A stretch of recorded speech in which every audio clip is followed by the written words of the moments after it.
नमस्कार, मी प्राची घाणेकर आणि पुढारी न्यूजमध्ये तुम्हा सगळ्यांचं स्वागत। आजचा दिवस अकोला आणि मुंबईला हादरवणारा ठरलाय, कारण अकोल्यात अल्पवयीन मुलीवर अमानुषपणे अत्याचार करण्यात आले। सिगरेटचे चटके देऊन तिचं मुंडन करण्यात आलं, तिच्यावर लैंगिक अत्याचार केल्याचंही समोर आलंय।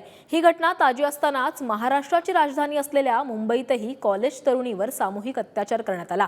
राज्यात दर दिवसाला स्त्रीवर अत्याचार होत आहेत। या अत्याचारांविरोधात कायदे तर आहेत, पण गुन्हेगारांवर वचक बसवण्यात कायदे कमी पडतोय का, अशी देखील स्थिती आता निर्माण झाली आहे। मात्र आता वेळ आली आहे ती आता बस म्हणायची। किती दिवस अत्याचार सहन करायचे, आता वेळ आली आहे ती आवाज उठवायची। त्यामुळे याच विषयावर आपण जनतेचा आवाज ऐकणार आहोत, मुद्दा या आमच्या विशेष कार्यक्रमात।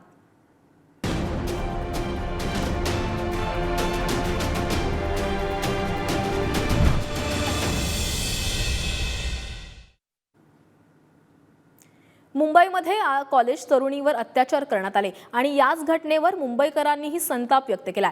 त्यांच्याशी बातचीत केली आमचे प्रतिनिधी निखिल चव्हाण यांनी। चेंबूर विभागात धक्कादायक घटना घडलेली आहे आणि ते म्हणजे एक BARC कॅम्पमधील 19 वर्षीय मुलीवरती अत्याचार झालेले आहेत। परंतु ही संपूर्णपणे घटना आहे ती खूपच वेदनादायक आहे आणि धक्कादायक आहे, कारण ओळखीच्या व्यक्तींकडूनच अशा प्रकारची जी घटना आहे ती घडली गेलेली आहे। यावरती बोलण्यासाठी आपल्यासोबत काही महाविद्यालयाच्या तरुणी आहेत। ते काय सांगाल, अशा प्रकारच्या घटना आहेत त्या घडल्या जातात। चेंबूरमधली घटना आहे, त्यामध्ये ओळखीच्या व्यक्तीकडून अशा प्रकारची घटना घडते। कसं बघता या घटनेकडे आणि कशा प्रकारच्या प्रिकॉशन आहेत या ठेवल्या पाहिजेत, काय सांगाल याबद्दल? एक तर कुणावर लवकर विश्वास ठेवू नये आणि ते ठेवला तर सावधान बाळगले पाहिजे, कारण की मुलींवर अशा खूप साऱ्या केसेस होतात। मुलींनी जरा काळजी घेतली पाहिजे आणि जे अशा घटना होतात त्या संदर्भात लवकर ॲक्शन घेतली पाहिजे। जर ॲक्शन नाही घेतली तर जो करतो त्याला एक मोकळी भेटते की ना आता लवकर भेटत नाही, तो त्या काहीतरी बहाणा काढून तो त्यातून निघू शकतो। पण जर त्याला थांबवण्यासाठी लवकर काहीतरी प्रयास केले, काहीतरी हे केलं ना, ॲक्शन घेतली तर ते थांबू शकतं आणि लवकर सजा भेटू शकते त्या माणसाला ज्यांनी ते कृत्य केले। आणि मुलींनी पण जास्त विश्वास नाही ठेवायला पाहिजे कोणाला, मग तो जवळची व्यक्ती असू दे की लांबची व्यक्ती असू दे। ताई, तू काय सांगशील की म्हणजे अशा प्रकारची घटना घडली आहे, या घटनेकडे कसं बघते? कारण ओळखीचे व्यक्ती होते आणि त्यांनी अशा प्रकारचं कृत्य केलेलं आहे। साहजिकच झालं तर हे त्यांच्या शेजारीच होते आणि अशा प्रकारचं कृत्य घडलंय, कसं बघताय घटनेत? माझं असं म्हणणं आहे की मुलींना तर खरं विश्वास ठेवू नये कुणावर। मी तर कधीच नाही ठेवत, ना जवळच्या व्यक्तीकडे ना लांबच्या। आणि जर असं कधी झालंच तर पहिली गोष्ट म्हणजे कसं आहे की आईवडिलांना किंवा विश्वासू व्यक्ती असेल आपल्या आयुष्यामध्ये कोण, तर त्याला सगळ्यात पहिलं सांगावं। माझं म्हणणं तर हे आहे। आणि सांगितल्यावर ॲटलिस्ट समोरचा ऑब्व्हियसली सपोर्ट देणारच, तो विश्वासू आहे म्हणून आपण त्याला सांगतोय। ते विश्वास मग सपोर्ट दिल्यावर ऑब्व्हियसली काहीतरी झालं पाहिजे याच्या पुढे, म्हणजे अशी ॲक्शन घेतली पाहिजे। ॲक्च्युली हे सगळं होतंय नाही, चांगलं नाही आजूबाजूला। आता बाजूची पण मुलगी आपल्या घरात पण आई बहीण वगैरे, ते विचार करायला पाहिजे की आपण कुणाला हे करतो। ती पण एक आई मुलगीच आहे, तुमची बहीणच आहे, तिच्याबद्दल तुम्ही असं हे करता, हे चुकीचं आहे सगळं। आणि आता काही खरं म्हणजे असलेल्या लोकांना ना सोडायलाच नाही पाहिजे, चांगली कडक शिक्षा द्यायला पाहिजे की दुसऱ्यांदा दुसरा पाऊल उचलणारच नाही। आणि हे मला ही अजिबात आवडतच नाही। काय चाललंय काय माहिती जगामध्ये, चुकीचं आहे। औषध देऊन अशा प्रकारच्या घटना आहेत त्या घडवल्या जातात। मुलांनाही कळायला पाहिजे की कोण कसं प्रकारे आपल्याला भाळतंय आणि बघतंय का, आणि 10 वेळा तो म्हणजे किती विश्वासू असू, पण आपल्या डोक्याचा विचार करायला पाहिजे की हा आपल्याला पाणी देतोय का ज्यूस देतो, पण का देतोय? आपल्या हातापाय आहेत ना, आपण जाऊन स्वतः घेऊ शकतो ना, पण तो देतोय म्हणून आपण घ्यायचं नाही, हे चुकीचं आहे आपलं। आणि हे कुठल्या गोष्टी ना, काही घरामध्ये थोडंफार झाले ना, आई वडिलांना मेन मुलांनी सांगायला पाहिजे। असे प्रकार आहेत ते नक्कीच समाजाला खूपच वेदनादायक ठरतात आणि एक धक्कादायक अशा प्रकारचे हे प्रकार असतात। त्यामधून प्रत्येक व्यक्तीने ही आपली स्वतःची काळजी ही सर्वप्रथम घ्यावी आणि त्या अनुषंगानेच ज्या काही कारवाया आहेत त्या पोलिसांनी देखील केल्या पाहिजे, अशी ह्या ठिकाणी सर्वसामान्य हे ज्या महिला आहेत त्यांचं देखील या ठिकाणी म्हणणं आहे। जर्नलिस्ट सुरेश सोबत निखिल चव्हाण, पुढारी न्यूज, मुंबई। तर महिला आणि मुलींवर अत्याचार करणाऱ्यांचा कडेलोट करावा अशी मागणी बुलढाण्यातील महाविद्यालयीन तरुणांनी केली आहे। पूर्ण राज्याला हादरून सोडणारी घटना जी आहे ही काल मुंबई आणि अकोला जिल्ह्यामध्ये घडलेली आहे आणि याच घटनेमुळे महिला आणि मुलींच्या सुरक्षिततेचा प्रश्न पुन्हा एकदा ऐरणीवर आलेला आहे. बुलढाण्याच्या जिजामाता कॉलेजच्या काही महाविद्यालयीन तरुणी आपल्यासोबत आहेत. खरं तर काल अतिशय चीड आणणारी घटना घडलेली आहे. मुंबईमध्ये एका तरुणीवर सामूहिक बलात्कार करण्यात आला, तिला गुंगीचं औषध देण्यात आलं होतं आणि अकोल्यामध्ये देखील अशाच पद्धतीची घटना जी आहे ही घडलेली आहे. एका तरुणीवर अत्याचार करण्यात आला, तिला विवस्त्र करण्यात आला आणि तिच्या अंगाला जे आहेत हे सिगारेटचे चटके देण्यात आलेले आहेत. अशा 2 घटना घडलेल्या आहेत. काय नेमके बदल होणं गरजेचे आहे? अजूनही महिला आणि मुलींवर अत्याचार वाढतच आहेत. मला असं वाटते आपल्या देशामध्ये कायदा आणि सुरक्षितता ही आहे, पण त्या कायद्यावर अंमलबजावणी अजूनही आपल्याला होताना दिसत नाहीये. आरोपीने आरोप केल्यानंतर एका स्त्रीवर आरोप केल्यानंतरही ते आपल्याला मोकाट फिरताना बाहेर दिसत आहेत. त्यांना ही शिक्षा ही झालीच पाहिजे. असा कायदा हा म्हणजे अंमलात आला पाहिजे आपल्या देशामध्ये. खरं तर कायद्याची अंमलबजावणी झाली पाहिजे. कायदा आहे, अंमलबजावणी होत नाही असं वाटतंय कुठेतरी. अजून काही कायद्यात बदल होणं गरजेचे आहे.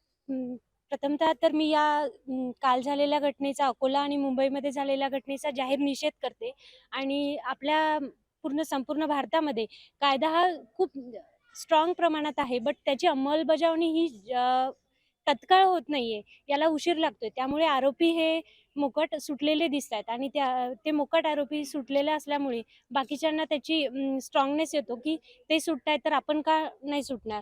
त्यामुळे ह्या गोष्टी सतत याच्यामध्ये वाढत आहेत.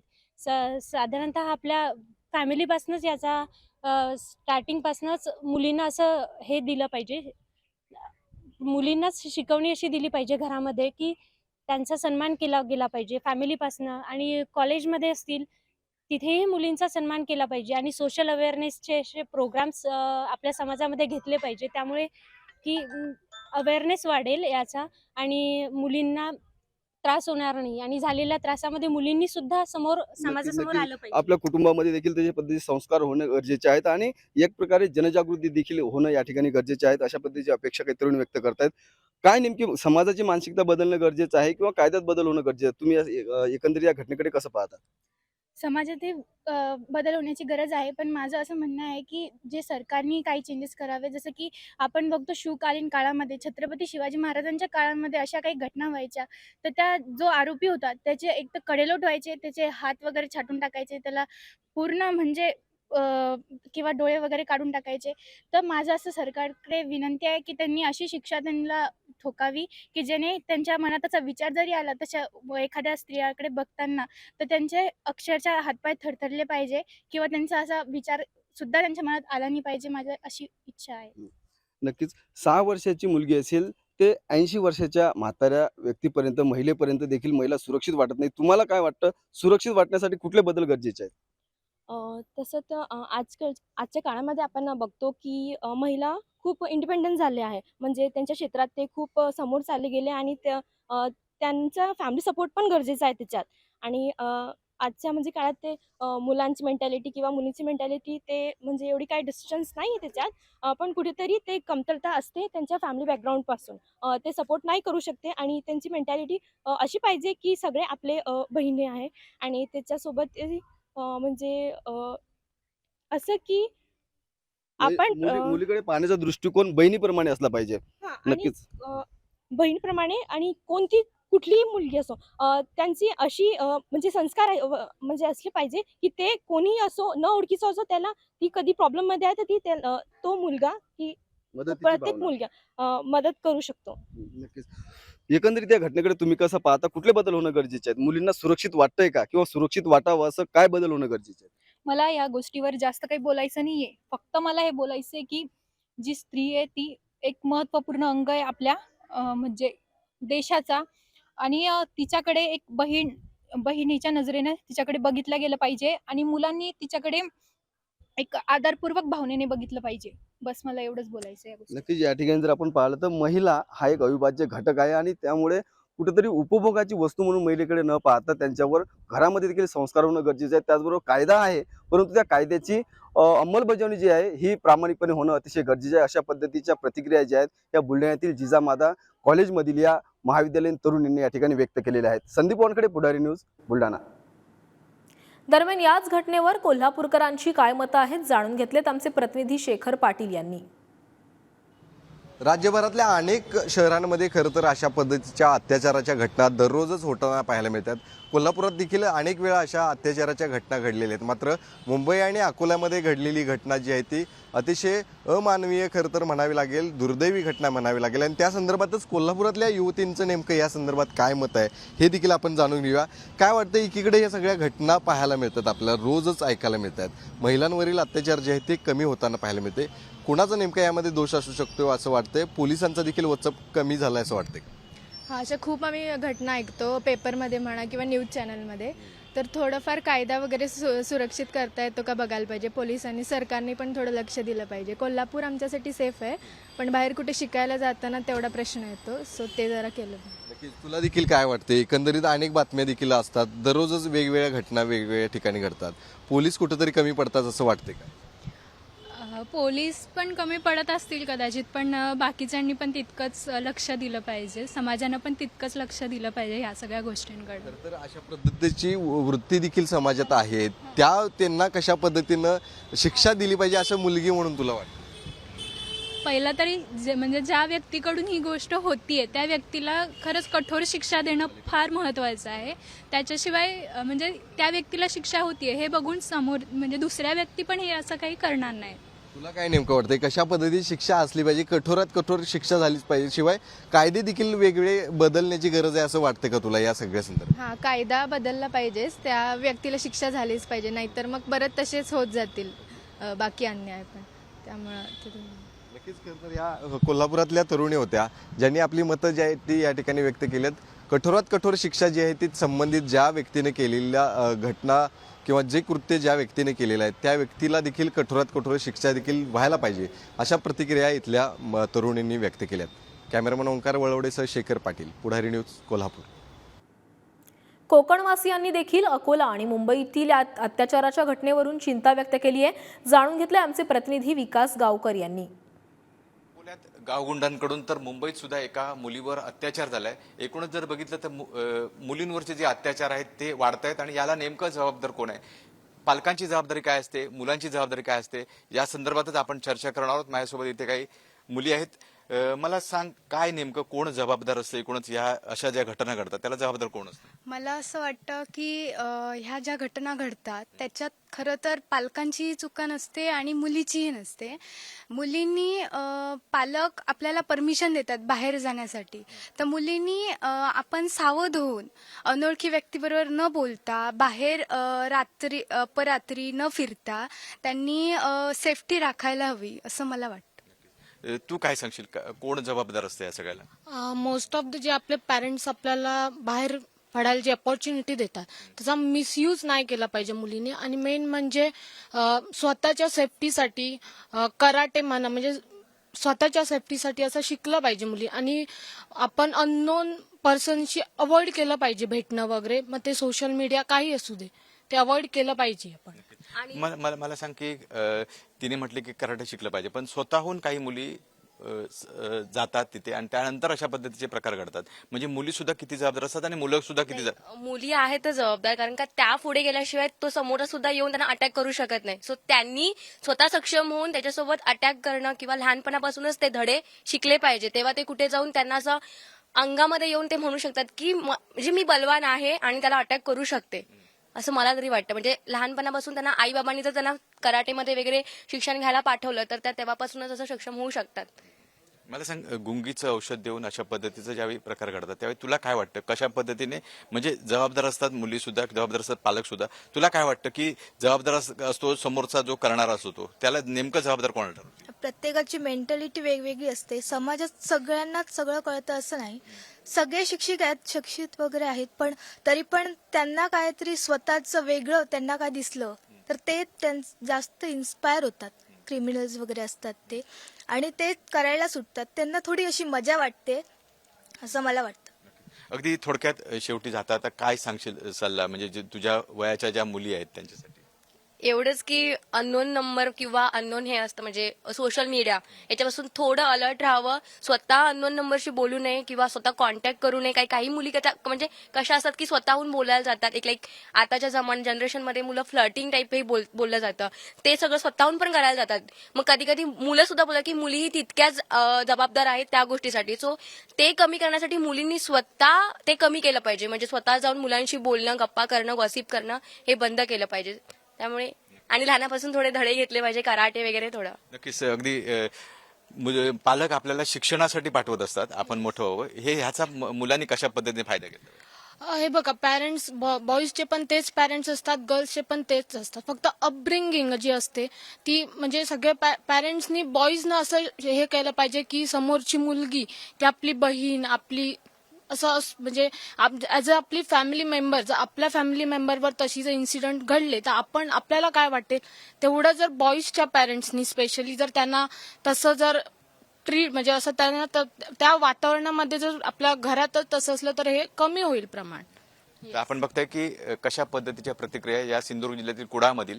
आपण सुद्धा आपली काळजी घेतली पाहिजे, कारण जर आपल्याला पालक विश्वासाने जर शिक्षणासाठी पाठवत असतील तर तेवढीच जबाबदारी असते मुलांनी सुद्धा तेवढीच काळजी घेणं गरजेचं आहे. विकास गावकर, पुढारी न्यूज, सिंधुदुर्ग. अकोल्यातील घटनेवर एसपी आणि सामाजिक कार्यकर्ते काय म्हणाले तेही पाहूयात.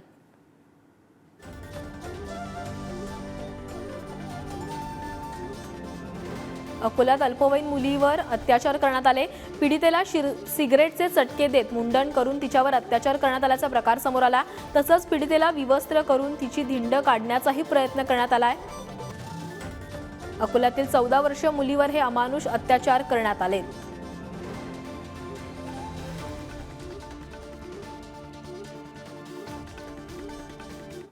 अकोला जिल्ह्यामध्ये सिटी डिव्हिजनमध्ये खदान नावाचं एक पोलीस स्टेशन आहे.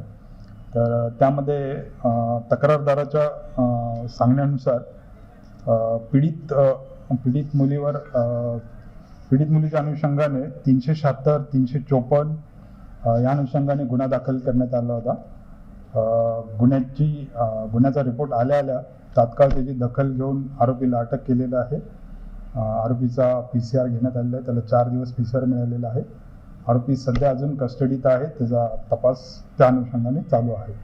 आमची मागणी ही आहे की खदान परिसरामधील मातंग समाजाच्या ज्या अल्पवयीन 14 वर्षीय मुलीवर जो अन्याय अत्याचार केला, बलात्कार करून तिची टकली केली, हे खरोखर अवमाननीय आणि माणुसकीला काळीमा फासणारी कृत्य आहे.